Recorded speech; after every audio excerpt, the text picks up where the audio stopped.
विश्वास और अत्याधुनिक तकनीक का संगम। Gautami Medford NX hospital. यहाँ है पूरी तरह सुसज्जित ICU और वर्ल्ड क्लास ऑपरेशन थिएटर, हर इमरजेंसी के लिए तैयार। प्रकृति की गोद में हिलिंग गार्डन युक्त OPD और आपके आराम के लिए बेहतरीन डीलक्स रूम्स। विशेषज्ञ डॉक्टर्स की टीम और 24 घंटे पैथोलॉजी सेवा अब आपके शहर में। गौतमी मेडफोर्ड NX, क्योंकि आपकी सेहत ही हमारी प्राथमिकता है।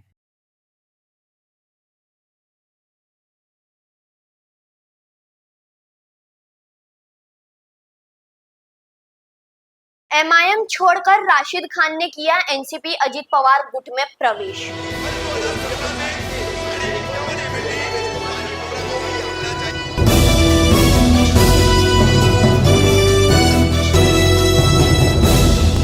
कामदार हिंदुस्तानी रिपोर्टर में आपका स्वागत है। गत 1 जनवरी को राशिद खान, जो कि पिछले 15 साल से MIM के साथ थे, अब जाकर यानी कल के दिन गत 31 दिसंबर के दिन उन्होंने MIM को छोड़कर एनसीपी अजित पवार गुट के अंदर प्रवेश किया। इस पूरे पार्टी प्रवेश को लेकर के राशिद खान ने एक पत्रकार परिषद की। इस पूरी पत्रकार परिषद के अंदर राशिद खान ने क्या कहा, सुनिए। रखा है आपके दफ्तर में, क्या कहना चाहेंगे, क्या विषय? सबसे पहले तो मीडिया के जितने साथी हैं सबका मैं तहे दिल से इस्तकबाल और उनका शुक्रिया अदा करता हूं कि आज हमारी कलवा मुमरा विधानसभा ऑफिस में आप लोग तशरीफ़ ले आए।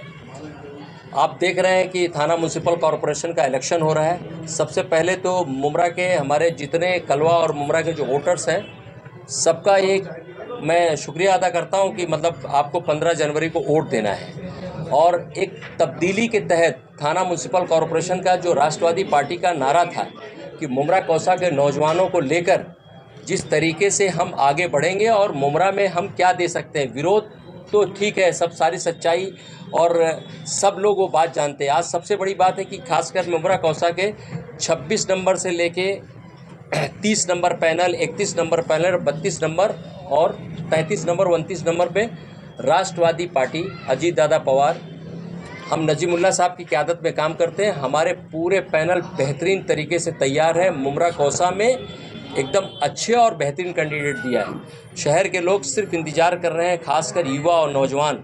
जो आप देख रहे होंगे कि राशिद खान बेचारा आज MIM में थे, ये हमारे साथ जुड़ गए हैं। कहीं भी थे, काम कर रहे थे, आज हमारे साथ जुड़े हैं। हमको एक ताकत मिली है। स्टूडेंट जो विंग होती है उसके ये अध्यक्ष थे और नौजवानों का काम है इस शहर को आगे ले जाने के लिए। इस बच्चे ने जो काम किया है मुमरा कौसा में, मैं कह सकता हूं कि ठीक है MIM में थे, काम करते थे, लेकिन काम करने का हौसला था। इस शहर के नौजवानों के पास जब प्ले ग्राउंड का मसला, एक बार नहीं लगातार इस नौजवान ने मुमरा कौसे के यूथ को देखा, क्योंकि यूथ के लिए 2 ही चीज़ सबसे बड़ी ज़िंदगी में स्टार्ट होती है। स्टार्ट करता है एजुकेशन से और खेलने से। ये दोनों काम अगर जब नौजवान 7 साल 8 साल का पढ़ाई तो शुरू कर देता है, लेकिन उसकी ज़िंदगी में ये बहुत बड़ी अहमियत रहती है। तो वाकई में राशिद खान ने जो काम किया है, मेरी राष्ट्रवादी पार्टी कलवा मुमरा विधानसभा की पूरी टीम उसका इस्तकबाल करती है। हमारे स्टूडेंट विंग के अध्यक्ष यहाँ बैठे हुए, उनके साथ में इनकी पूरी टीम ने नजीमुल्ला साहब की क़यादत में हमारे साथ प्रवेश किया है। ये बहुत सारा काम किया है। ये मीडिया के माध्यम से मुमरा कौसा के लोगों को बताना चाहते हैं कि कितना ज़रूरी है इस शहर के अंदर बदलाव ले आना, क्योंकि झूठ की बुनियाद पे जो सियासत चल रही है हमारे शहर के अंदर, आप उसको देख रहे हैं। जिस तरीके से एक कैडर, कोई भी पार्टी का जुड़ा हुआ कैडर होता है, जो काम करने वाला कार्यकर्ता होता है, पोस्ट होल्डर होता है, जिस पार्टी से जुड़ा रहता है उसको एक उम्मीद रहती है। लेकिन इस शहर के उन पॉलिटिकल लीडरों की उम्मीद को ख़त्म करने का काम किया गया है, जिस तरीके की हरकत हुई है, क्योंकि हमेशा वो लोग झूठ की बुनियाद पे सियासत करते हैं। हम क्या सही देना चाहते हैं मुमरा कौसा की आवाम को, ये बताना चाहते हैं कि हम मुमरा कौसा में तब्दीली जिस तरीके से हो रही है वो हम किस तरीके से लाना चाहते हैं, करना चाहते हैं। उसकी सबसे पहली चीज़ मुमरा के नौजवानों के लिए, प्ले ग्राउंड के लिए, जिस शख्स ने, इसकी पूरी टीम, इनके साथ जुड़े हुए और जो लोग भी थे, चाहे जहां भी थे, जैसे भी थे, लेकिन पहल इस नौजवान ने की, आज हमारे सामने मौजूद है। मैं चाहता हूं कि रशीद खान साहब, आप जो है आज हमारे साथ प्रवेश किए, मीडिया के सामने आप अपने ख्यालात का इजहार करें। MIM छोड़ने के बाद में आप उसके बाद में नहीं, अभी बात तो कर, नहीं पहले बात तो कर ले वो अपने आप। अस्सलाम वालेकुम। तो जैसे मैं देखो एकदम ये प्रेस कॉन्फ्रेंस भी मैं लेना नहीं चाहता था, न्यूज़ वालों के सामने भी मैं आना नहीं चाहता था, लेकिन मेरे कुछ साथ के अपनों ने, मेरे घर वालों ने, मेरे एरिया के जो मेरे साथ वाले थे, जिन्होंने रिक्वेस्ट की थी मेरे को खड़े रहने के लिए, बार बार उनके लगातार कॉल और उन तक जो झूठ पहुंच रहा था, वो झूठ को उन्होंने बोला कि भाई इनके सामने रखना, इनकी मक्कारी दिखाना जनता को जो ज़रूरी है। इसके लिए आज मैंने जो है वो प्रेस कॉन्फ्रेंस के लिए भी हाँ बोला, नहीं तो मैं प्रेस कॉन्फ्रेंस भी मतलब नहीं लेने वाला था, क्योंकि मेरे को अब इनके बारे में बात ही नहीं करना था। इनके चेहरे की तरफ देखकर जो है ना, मैं इनके बारे में बात ही नहीं करना था। मुझे स्टार्ट से बता दूँ, मैंने शहर में बार बार बोला था कि एक लॉलीपॉप होता है और एक लॉलीपॉप से बढ़कर जो मक्कारी होती है, वो मक्कारी आज मैंने 13 साल 2012 में मैंने MIM ज्वाइन किया था। 2012 से सभी पत्रकार, सभी जितने भी लोग हैं मुंब्रा के, वो सभी जानते हैं मेरे काम को। मैंने हर एक चीज़ में रोड पर उतर कर काम किया, आगे बढ़कर काम किया। उसको काम को देखते हुए लास्ट 2017 में जब इलेक्शन हुआ था, 9 बजे के टाइम पे मेरी बहन को, मुंब्रा इंग्लिश स्कूल में मेरी बहन प्रिंसिपल है, उनको टिकट दी गई थी MIM की तरफ से। रात में 12:30 बजे सेम खेला उनके साथ हुआ तभी। लेकिन मैंने असदुद्दीन ओवैसी साहब की मोहब्बत में मैंने जो है ना वो कदम पीछे लिया कि पार्टी को अगर कुछ अच्छे चेहरे मिल रहे हैं तो वो पार्टी को अगर कॉर्पोरेटर जिता के मिल रहा है तो इस वक्त मेरा रुकना बेहतर है। मैंने उस वक्त कुर्बानी दी। लेकिन 2017 के बाद अब जो है 9 साल, टोटल 14 साल मेरा जब इंटरव्यू हुआ, मैंने इच्छुक फॉर्म जो है वो जैन से भरा था, डी से इच्छुक फॉर्म सबमिट किया था, जैन से डी से मेरा इंटरव्यू हुआ। इम्तियाज जलील सर ने इंटरव्यू लिया मेरा, उसके अंदर मैंने जो है वो इंटरव्यू में कहा कि जो है वो डी से मैं फॉर्म भर रहा हूँ जैन से। तो उनको भी मैंने बताया कि आपके पार्टी ज्वाइन करने से पहले मैंने पार्टी ज्वाइन किया है, तब से अभी तक किसी पार्टी का सिपह सालार, किसी फौज का सिपह सालार जब भाग जाता है या मर जाता है तो पूरी फौज भाग जाती है। आपकी पार्टी का जो बंदा था वो तड़ीपार था, उसके 2 साल के तड़ीपार में भी मजलिस का झंडा जो है 1 मैन आर्मी की तरह रोड पर उठाने वाले का नाम राशिद खान है। मजलिस को मुंब्रा में ज़िंदा रखने वाले का नाम राशिद खान है। उसके साथ आपने इतना बड़ा खेला किया। पिछले 10 दिन से मेरे साथ लगातार झूठ बोला जा रहा था फ़ोन पे कि भाई आप बेफिक्र रहो, लिस्ट आएगी। मुझे पता चला कि लिस्ट जो है निकली तो थी औरंगाबाद से, लेकिन वो विवियाना आके रुक गई। इसके लिए जो है वो पहली लिस्ट से लास्ट जो लिस्ट आने वाली थी उसके बीच में जो इतना समय लग गया, तो वो लिस्ट जो है अभी तक पहुंची ही नहीं यहाँ पर। डायरेक्ट जो है बी फॉर्म हाथ में पहुंच गए। तो ये लगातार रात में मेरे साथ 1.5 घंटा बिता रहे थे लोग, और ये झूठ मेरे से ना दिलासा दे रहे थे कि तू बेफिक्र रहे। सामने एक बंदा था, उसको इन लोग के पास वीडियो में कोई लोगों ने दिखाया, उसका स्क्रीनशॉट दिखाया कि वो बंदे को कौन चला रहा है, फला आदमी चला रहा है, उसको तो टिकट हम लोग देंगे ही नहीं, उसको तो मिलने ही नहीं वाली है, तेरे को ही टिकट देंगे हम लोग। और एंड मोमेंट पर 30 तारीख को फॉर्म भरने की रात में जब मैंने 2-2:15 बजे मेरे पेज से डाला कि कल मैं आकर जवाब दूंगा, ऑनलाइन आने वाला हूँ, तब इनकी फटी। अब इन्होंने झूठ बोलने का ना तरीका सुना, रात भर सोचा दोनों ने। आप सभी जानते हो कि कौन दो, कि भाई अब कल बचने का रास्ता नहीं है, कि ये बंदे के बारे में अपन झूठ बोल नहीं सकते। तो क्या, तो मुझे 4:30 बजे फ़ोन आया। 4:30 बजे मुझे फ़ोन आया, मैं एकदम बेहोशी की हालत में था। मेरे घर पे 4 दिन से आयते करीमा चालू था। मेरे फ्लोर के लोग रोज़े में थे, सिर्फ मेरे घर वाले नहीं। मेरी कंडीशन एकदम मेरे घर पे ऐसी थी कि घर पे मैयत हो चुकी है।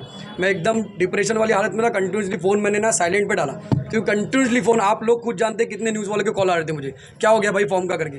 मैंने उसको फ़ोन को ना साइलेंट पे डाला था 15-20 मिनट के लिए, और ऐसे बैठ के सोच रहा था करना क्या है। उसके बीच में वो बंदे का एक मिस कॉल आकर गया। उसके बाद डायरेक्ट 10:30 बजे सुबह मिस कॉल आया, तो मैंने रिटर्न में कॉल किया 15 मिनट में। बोला भाई क्या हो गया, अब क्या सांस रुक जाएगी तब दोगे, तब बोलोगे क्या हो गया। तो बोले भाई एक काम करो ना, आपका वो लेडीज़ फॉर्म था ना, लेडीज़ है क्या नाम आपका। सुबह 11:30 बजे मैं बोला कहाँ से डॉक्यूमेंट बना के मिलेंगे 3 घंटे में, कौन सा सबमिशन होगा। भाई मैं इतनी पॉलिटिक्स मैं भी जानता हूँ कि आप क्या खेल रहे हो। अभी आप कॉल रिकॉर्डिंग करके अपने आप को बचाना चाहते हो, फिर शहर में झूठ फैलाने चाहते हो। भाई हम तो उसको दे रहे थे, बहुत सारे लोगों ने डायरेक्टली कॉल किया और बात किया और पूछा, तो आधों को झूठ बोल रहे कि फ़ोन नहीं उठा रहा था, आधों को झूठ बोल रहे कि मोबाइल स्विच ऑफ कर दिया था।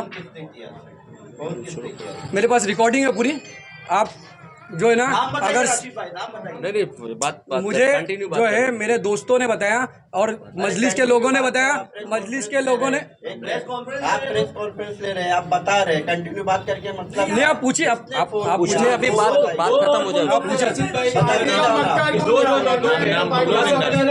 सैफ पठान, मेरा भी यही सवाल है। विवियाना पे आपने बोला कि लिस्ट रोका गया, तो किसने रोकी ये लिस्ट? आपका टारगेट डेली जो है मैं सैफ पठान भाई से मैं रिक्वेस्ट करूंगा कि आपके मोबाइल से आप कॉल लिस्ट निकालें। पिछले 15 दिन में आपने अगर मुझे कॉल किया है आप वो लिस्ट बताएं। आप जो लोगों को झूठ पहुंचा रहे हैं ना कि मैं उसको कॉल कर रहा था, उसने फ़ोन नहीं उठाया, मेरा 15-20 कॉल कर दिया, फ़ोन नहीं उठाया, मोबाइल स्विच ऑफ कर दिया, तो मैं आप लोगों के ही न्यूज़ के माध्यम से उनसे चैलेंज कर रहा हूँ कि आप और वो लिसान भाई, ये दोनों मुझे कॉल हिस्ट्री ला के दे दे कि भाई हम लोग फ़ोन कर रहे थे, इसने फ़ोन नहीं उठाया, मोबाइल स्विच ऑफ कर दिया। मैं आपको कॉल हिस्ट्री बताता हूँ कि मैंने इन लोगों को डेली बेसिस पे कॉल किया है, डेली बेसिस पे कॉल किया है, डेली यही सवाल पूछा है कि भाई क्या, तो मुझे यही दिलासा दिया गया कि भाई शाम तक रुक जाओ, लिस्ट आने वाली है। शाम तक तो कहाँ रुक गई वो लिस्ट, कहाँ रुक गया, कहाँ रुक गई वो? तो हाँ, आपने कहा कि विवियाना पर जो है लिस्ट आकर रुक गई, लेकिन जिस जहां पर आप इशारा कर रहे हैं वहां से और MIM पार्टी से काफी विवाद चल रहा था, तो ऐसे में विवियाना पर लिस्ट आकर रुकना जिस तरह से आप कह रहे हैं, तो ये किस तरफ इशारा? आप सर्वे, आप वार्ड में सर्वे, आप वार्ड में सर्वे दे, आप वार्ड में जिनके बारे में आप कह रहे हो कि विवियाना पे लिस्ट रुकी हुई है, वो खुद उनको अपोजिशन मानते हैं, तो आप कैसे कह सकते हो कि उनका संबंध उससे? तो फिर जो बंदे को आप बोल रहे थे कि ये बंदा 1.5 साल से, आप मेरे को वीडियो बता रहे थे, स्क्रीनशॉट बता रहे थे कि ये बंदे को सैफ पठान ने भेजा है पार्टी में, ये बंदे को सैफ पठान अपने ये क्या नाम इसका शानू पठान चला रहा है, शानू पठान ने इस बंदे को भेजा है, शानू पठान इस बंदे को फाइनेंस कर रहा है, शानू पठान ने इसको यहाँ पर भेजा है करके, तो वो बंदे को आपने टिकट कैसे दे दिया, किसके कॉल पे दे दिया? फिर हक तो मेरा था ना, 13 साल पार्टी को मैंने दिया है, 13 साल मैं जानता हूँ, मेरा खून जेब का पैसा 13 साल मैंने लगाया है, 1 रुपया किसी ने नहीं। अरे इतनी तो शर्म रख लेते कि MLA इलेक्शन में आपको राइट लेफ्ट आगे पीछे हर एक बंदा छोड़ के जा चुका था, दूसरी पार्टियों में काम कर रहा था। उस वक्त मर्द की तरह राशिद खान था जो स्टार्ट टू एंड लास्ट दिन तक, लास्ट घंटे तक कंधे से कंधा मिलाकर भाई तुम्हारे साथ खड़ा था। इतनी तो लाज रख लेती। राशिद भाई, एक सवाल मेरा ये है, आप बोल रहे हो कि ठीक है वो लोगों ने किया जो भी किया, बट MLA इलेक्शन में जो है आप भी इस पार्टी से विरोध चल रहे थे, फिर आपने और भी अदर पार्टी दी, आपने सिर्फ ये पार्टी क्यों चुनी? जो पार्टी भाई पहले सवाल का जवाब दो, आप 2 मिनट विवियाना का जो आपने जिक्र किया, पहले उस सवाल का जवाब दो, उसके बाद आप दूसरे सवाल पर जाओ। कौन से जवाब? जो विवियाना जब MIM पार्टी, जहां आप इशारा कर रहे हैं, जब MIM पार्टी उनकी विरोधी है, तो वो लिस्ट वहां क्यों आकर रुकी, उसकी वजह क्या थी? आपका इशारा मैंने रुकी नहीं बोल रहा हूँ, मैंने बोला मैं जो कंडीशन दिख रही है कि जिसको आप बोल रहे थे कि ये बंदे को जो है शानू पठान ने पार्टी में भेजा है, शानू पठान चला रहा है, शानू पठान फाइनेंस कर रहा है, तो वो उसको टिकट हम लोग देंगे ही नहीं। राशिद तेरी टिकट कंफर्म है, तो फिर वो फॉर्म जो है बी फॉर्म वहाँ से निकल कर तो फिर वहीं रुक गया ना जो उसके बंदे को मिला। आपके हिसाब से वो बंदा तो उसका था ना, शानू पठान का बंदा था ना आपके हिसाब से, तो फिर वो बंदे को टिकट मिली, मतलब फॉर्म वहीं रुक गया ना मेरा बी फॉर्म रुका का, रुका का फॉर्म, वो पार्टी का काम आप लोगों। MIM से किसको? गफ्फार शेख को टिकट मिली, मयूर भाई को, मयूर सारंग को टिकट मिली। मयूर भाई और गफ्फार तो उन्हीं के विरोधी तो है। किसके विरोधी? मैं भी विरोधी बोल रहा हूँ। शानू भाई के विरोध है, उनके विरोध है, मैं आप कैसे कर सकते हो कि उनसे? मुझे कहा गया, मुझे सैफ पठान भाई ने, मुझे लिसान भाई ने मेरे को कई बार, हजारों बार बताया, मैं नहीं बोल रहा हूँ, ये मेरा स्टेटमेंट नहीं है, गफ्फार शेख के बारे में बताया कि भाई ये जो है ना, इसको शानू ने भेजा, इसको शानू ने फाइनेंस किया, इसको शानू चला रहा है, मुझे पार्टी के लोगों ने बताया कई बार, तो मैं नहीं बोल रहा हूँ, ये खुद पार्टी के लोगों ने बताया। रूमर्स है आपको टिकट नहीं मिलने का कारण ये बताया जा रहा है, मालूमात के हिसाब से बता रहा हूँ। आपने जो इच्छुक फॉर्म भरा था वो भरा था लेडीज बोर्ड से, आपको टिकट भी मिली थी, आपने लिया नहीं, आपने कहा मुझे जेंट्स से आपको टिकट से। मेरे को दिखा दे, मैंने इच्छुक फॉर्म लिया जेंट्स का, हाँ। सबमिट जो फॉर्म किया मैंने वो मेरे को लेडीज़ का ला के दिखा दे। मैंने सबमिट किया फॉर्म जेंट्स का, मैंने इंटरव्यू दिया, जो वो इंटरव्यू दिया जेंट्स का, मतलब पल्ला जा रहा है अभी आपका ये सिर्फ अपने आप को बचाने के लिए लास्ट में जो है ना, वो सिर्फ अपने आप को, क्योंकि मेरे बारे में क्या झूठ बोलेंगे और क्या झूठ बोलेंगे मेरे बारे में। तुम इच्छुक फॉर्म है आपके पास? हाँ है, इच्छुक फॉर्म जो सबमिट किया हूँ ना मैंने, वो भी मैंने उनके पास जेंट्स सबमिट किया हूँ, उनको बताइए लेडीज। ये बताइए, क्योंकि इसके ऊपर ही सारा रूमर आ रहा है। ये देखिए इच्छुक फॉर्म जो मैंने सबमिट किया है। सबके लाइव भी चल रहे तो थोड़ा बता दीजिए, हाथ में कर ली, दिखा दीजिए, जूम करके दिखाइए। नहीं ऐसे मैं आपको पर्सनल भेज दूंगा वो फॉर्म, मैं आपको पर्सनल भेज दूंगा फॉर्म। और आपको फॉर्म दिया जा रहा था लेडीज से? फॉर्म नहीं दिया जा रहा बी फॉर्म, था। अगर मेरा सिंपल सा सवाल है, अगर मेरे साथ में आपको अगर मेरे को फॉर्म देना होता ना, उसका सिंपल सा सबूत ये था कि जो है वो 24, 25, 26, 27, 28 तारीख आप मुझे बुलाते, बोलते राशिद भाई आपने 13 साल का जो है हमारी पार्टी को ईमानदारी से दिया है, मैं आपको जबान देता हूँ कि आपको या तो लेडीज़ या तो जेंट्स, लेकिन आपको टिकट दी जाएगी, आप अपने डॉक्यूमेंट्स रेडी कीजिए। यही इस बात का सबूत है। अगर आपको मेरे को टिकट देना होता तो आप जो है 13 साल के लिए इतनी तो इज्जत रख लेते कि 3 कॉल कर लेते और मुझे पार्टी ऑफिस बुला लेते वहाँ पर और मुझे बोलते कि भाई आपकी जेंट्स और लेडीज़ दोनों में से एक जबान है, लेकिन आपको टिकट मिलेगी, तो मैं डॉक्यूमेंट्स रेडी करके बैठ जाता। लास्ट 30 तारीख को आप सुबह 11 बजे मुझे बोलोगे कि भाई वो आपका लेडीज़ फॉर्म है क्या, लेडीज़ भर दो ना, तो फिर आप मुझे जवाब दो कि वो 11 बजे से 3 बजे के बीच में लेडीज सबमिट होगा क्या, डॉक्यूमेंट नहीं बन के। सैफ पठान का कहना है कि वो आपको बार बार कॉल कर रहे थे, पर दिखाओ आप लिस्ट। आपको लेडीज का फॉर्म दिया जा रहा था उसकी 11 बजे के बाद आप लोगे, सुबह 11 बजे के बाद लेडीज़ फॉर्म आप लोगों क्या 25, 26, 27, 28 तारीख 3 दिन पहले, 4 दिन पहले, 2 दिन पहले अगर आपको देना होता ये सब लॉलीपॉप अपने पास रखो। 13 साल में आपकी इतनी पॉलिटिक्स मैंने भी सीख लिया हूँ, मैंने भी समझ लिया हूँ, आप ही लोगों के साथ में रह के, और शहर को भी बताने की ज़रूरत नहीं है। मैं अभी भी आपको ओपन चैलेंज देता हूँ, दोनों बंदे सैफ पठान और राशिद खान मुमरा के वो कोने से साथ में निकल यहाँ से कौसा क्रॉस कर लो, देखते वोटिंग करा लेते कि इल्ज़ाम किसके ऊपर है। राशिद, मैंने सवाल किया था, आप हमेशा जो है बीजेपी और उसको लेकर बहुत विवादित बयान देते थे। आपने हमेशा जो है बुरके के ऊपर बयान हो या किसी पर भी, मस्जिद के बोंगे पर था, हर चीज़ पे बैनर के ऊपर आपने जो है बोंगे पर हर चीज़ पे आपने आवाज़ उठाई। आपको और भी बहुत सी पार्टी थी, फिर भी आपने ये राष्ट्रवादी इनका ही क्यों चुना? पार्टी को बीजेपी का जबकि इसी को बीजेपी का आपकी तरफ से आरोप रहता था कि ये बीजेपी के समर्थक है, आज आप इसी पार्टी को क्यों लेके चल रहे हो? बीजेपी का जो अभी हाल ही फिलहाल में जो है ना, वो गठबंधन पहली बात तो टूट चुका था बीजेपी से। दूसरी बात जो है, आप मेरे को बताओ, मैं तो 13 साल से काम कर रहा हूँ जनता के लिए, चाहे वो कोई भी मुद्दा हो, एजुकेशन हो, ग्राउंड हो, कोई भी हो, मेरे को काम करने के लिए ओरिजिनल प्लेटफॉर्म की ज़रूरत थी, सही प्लेटफॉर्म की ज़रूरत थी। 13 साल मैंने जो है ना लोगों को बोला, रिक्वेस्ट किया कि मैं जहाँ खड़ा हूँ वहाँ लोग खड़े रहो। अब मैं 2 दिन से, आज प्रेस कॉन्फ्रेंस कभी हुई है, फॉर्म कभी सबमिट हुआ है, मुझे धोखा कभी दिया गया, अब मैं 2 दिन से पूरे वार्ड में घूम के सर्वे करने के बाद, अपने नौजवानों से, अपने लोगों से मिलने के बाद, उन्होंने जो मेरे को पार्टी का सजेशन दिया, मैंने वो पार्टी आज आके यहाँ पर जो है वो सेलेक्ट किया है। मतलब कहीं ना कहीं अवाम ने आपको सजेस्ट किया है? हाँ, अवाम ने, हाँ, मेरे लोगों ने मुझे सजेस्ट किया है कि भाई, क्योंकि हम लोग, मैं तो काम करने के लिए मुझे प्लेटफॉर्म चाहिए, सही प्लेटफॉर्म चाहिए काम करने के लिए। 15 साल से वो पार्टी जो है लॉलीपॉप दे रही है, 15 साल से वो पार्टी लॉलीपॉप दे रही है, तो वहाँ पर जाके वो लॉलीपॉप लूँ मैं, तो मुझे वो प्लेटफॉर्म की ज़रूरत थी। रही बात ये बीजेपी और ये कांग्रेस और ये इसकी, तो भाई अभी पता चल जाएगा कि जो अविनाश यादव, जो राज ठाकरे और जो ये लोग जो थे, ये जितना खुलकर भोंगे के खिलाफ, जितना खुलकर मस्जिद के खिलाफ, हमारे दरगाह की मस्जिद सीढ़ी तुड़ाने वाले लोग, वो अभी वही अविनाश यादव और वही लोग जो है जितेंद्र आवाड के साथ खड़े दिखेंगे। और कौन से बाप बेटे का रिश्ता जितेंद्र आवाड और देवेंद्र फडणवीस के बीच में है ये रिश्ता, और कौन से जो है वो भाई भाई का रिश्ता जितेंद्र आवाड और अविनाश यादव के बीच में है ये रिश्ता। दूसरों के ऊपर इल्ज़ाम लगाना बहुत आसान है, पहले अपने गिरेबान में झांक लो कि आपके पूरे के पूरे 1 उंगली 2 उंगली नहीं, हाथ की 10 उंगली और पैर की 10 उंगली बीजेपी में डूबी हुई है। एमसीए के अंदर अपने ज़ाती फ़ायदे के लिए जो है आपने हमारे नौजवानों की ज़मीन का सौदा कर दिया कि भाई हम गिफ्ट में आपको ये ज़मीन देते हैं, ले लो और मुझे एमसीए की गिफ्ट दे दो। तभी बीजेपी आपको दिखाई नहीं दी कहीं पर।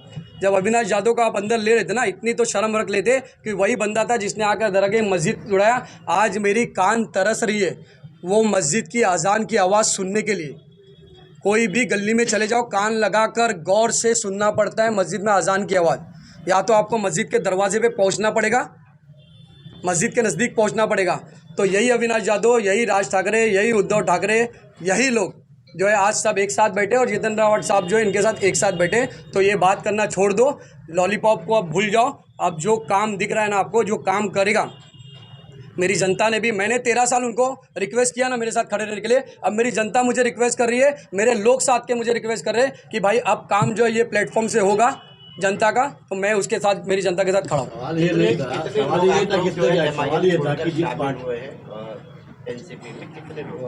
मेरी एमआईएम की पूरी टीम अल्हम्दुलिल्लाह जो है स्टूडेंट विंग की पूरी टीम है, और दूसरे भी कई लोग हैं जो कल ही प्रवेश करने वाले थे। आने वाले 1-2 दिन में आप देखोगे ऑलमोस्ट 80% जो है ना वो एमआईएम के जो लोग जो हमारे साथ थे वो जो है पूरे जो है पार्टी में इंशाल्लाह प्रवेश कर चुके होंगे 1 से 2 दिन में। और दूसरा एक सेंटेंस चल रहा था इलेक्शन से पहले कि भाई हमने इतना काम किया है ना कि हमारी ऑफिस के बाहर ना फॉर्म बटने के लिए ना लाइन लगेगी, लाइन मजलिस की।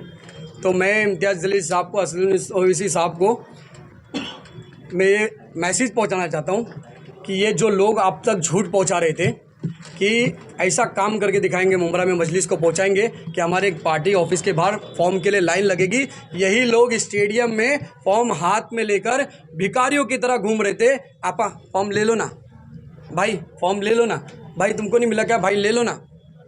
वो लोग जिन्होंने 5 साल मजलिस को गाली दिया, मेरे सदर को गाली दिया, असदुद्दीन ओवैसी साहब को गाली दिया, वो लोग को इन्होंने 8 दिन पहले टिकट दी। और जो बंदा 13 साल मजलिस का झंडा बाकायदा खड़ा रहा लेकर, उसको एक कॉल करने के लिए इनके पास टाइम नहीं था। क्या नाम था उसका जी? हमारे पार्टी के जो पहले के जो ये रह चुके, मुमरा के सदर रह चुके। पार्टी लेवल से अलग भी आपका कुछ पर्सनल मैटर था क्या? कॉल नहीं किए, नहीं दिए टिकट आपको? वो उनको पता है, वो मुझे नहीं पता क्या दुश्मनी क्या नाराज़गी होगी, लेकिन जो झूठ लगातार मेरे साथ बोला जा रहा था भाई, ये मैं आपको एक मौका और जनता ने दी, तो किस मिशन पे आप काम करोगे? पहले आपका पहला मिशन क्या रहेगा?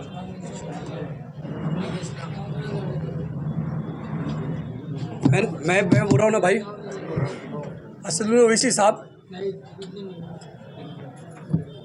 13 साल नहीं, मैं आने वाले 33 साल भाई, एक बार बुलाकर, मैं इनमें से कसम वसम नहीं खाता हूँ, एक बार आप ऑफिस पर बुलाकर मेरे को बिठा देते ना, एक बार ऑफिस पे अगर आप बिठा देते ना मेरे को बुलाकर कि राशिद एक बार कुर्बानी दिए, मैं क्या कसम कहूँ, मैं 33 बार कुर्बानी दे सकता हूँ असदुद्दीन ओवैसी साहब के लिए, 33 बार, एक बार बुला लेते। जलील साहब का एक बयान घूम रहा था कई दिनों से कि अगर टिकट ना मिली तो भी मजलिस की मोहब्बत में लोग काम करें, तो आप जब इतने जज्बाती हो रहे हो अभी, तो आपने उसके ऊपर क्यों नहीं नजर किया? भाई बुला के बोल तो देते, इज्जत तो देते, हम तो इज्जत के ही भूखे हैं ना, पूरा मुमरा जानता है। कोई एक बच्चे से लेकर कोई एक बूढ़ा 1 रुपये का एक फ़ायदे के लिए राशिद के ऊपर इल्ज़ाम लगा दे कि राशिद ने फला फ़ायदे के लिए कोई काम किया हो आज तक मेरी पूरी 13 साल की लाइफ में। मैं बोल रहा हूँ इतनी तो इज्जत दे देते कि एक कॉल करके ऑफिस पे बुला लेते कि राशिद ऑफिस पे आ, तेरे से बात करना है, इतनी तो इज्जत देते थे। तुम्हारा खुला झूठ, खुला धोखा आज मैंने देख लिया।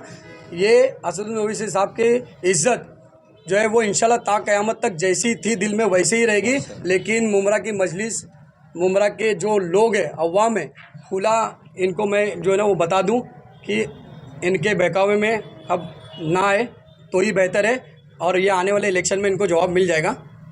वो 16 तारीख के दिन इंशाल्लाह जो है वो मेरी जनता जवाब देगा।